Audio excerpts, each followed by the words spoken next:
ஆணவ கொலை நிகழ்ந்தால் மாவட்ட ஆட்சியரையும் காவல்துறை கண்காணிப்பாளரையும் பணியிடை நீக்கம் செய்ய வேண்டும் என்று ஓய்வு பெற்ற உயர்நீதிமன்ற நீதிபதி சந்துரு தெரிவித்துள்ளார். கோவையில் கருத்தரங்கு ஒன்றில் பங்கேற்ற பின் அவர் செய்தியாளர்களை சந்தித்தார். கிரானைட் வழக்கு தொடர்பாக பணியிடை நீக்கம் செய்யப்பட்ட நீதிபதி மகேந்திர பூபதி வழங்கிய தீர்ப்பை போன்று தவறாக வழங்கப்பட்டுள்ள தீர்ப்புகளை உயர்நீதிமன்றம் ஆராய வேண்டும் என்று வலியுறுத்தினார். உடுமலையில் தலித் இளைஞர் சங்கர் படுகொலை செய்யப்பட்டும் ஆணவ கொலையை தடுப்பதற்கு தனி சட்டம் இயற்ற தமிழக அரசு தயாராக இல்லை என்றும் அவர் சாடினார்.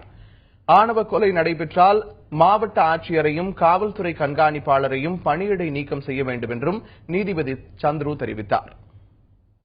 ஆணவ கொலைகள் நடக்கக்கூடிய மாவட்ட ஆட்சியரையும் மாவட்ட கண்காணிப்பாரையும் தற்காலிக வேலையை செய்ய வேண்டும். ஒரு மாவட்டத்தில் இப்படிப்பட்ட கொலை நடக்கிறது என்றால் அதற்கு முழு பொறுப்பை மாவட்ட நிர்வாகம் எடுத்துக்கொள்ள வேண்டும். ஆகவே சங்கர் கொலைக்கு மாவட்ட ஆட்சியரையும் மாவட்ட கண்காணிப்பாரையும் தற்காலிகம் செய்ய வேண்டும். இதை நான் சொல்லவில்லை, உச்சநீதிமன்றத்தோட 2 தீர்ப்பிலே அப்படி தீர்ப்பு அளித்திருக்கிறார்கள். இப்படி மாவட்ட நிர்வாகத்தின் மீது அழுத்தம் கொடுப்பதன் மூலம் மட்டுமே இப்படிப்பட்ட கொலைகளை தடுப்பதற்கான சாத்தியப்பாடு இருப்பதாக உச்சநீதிமன்றம் கருதுகிறார்.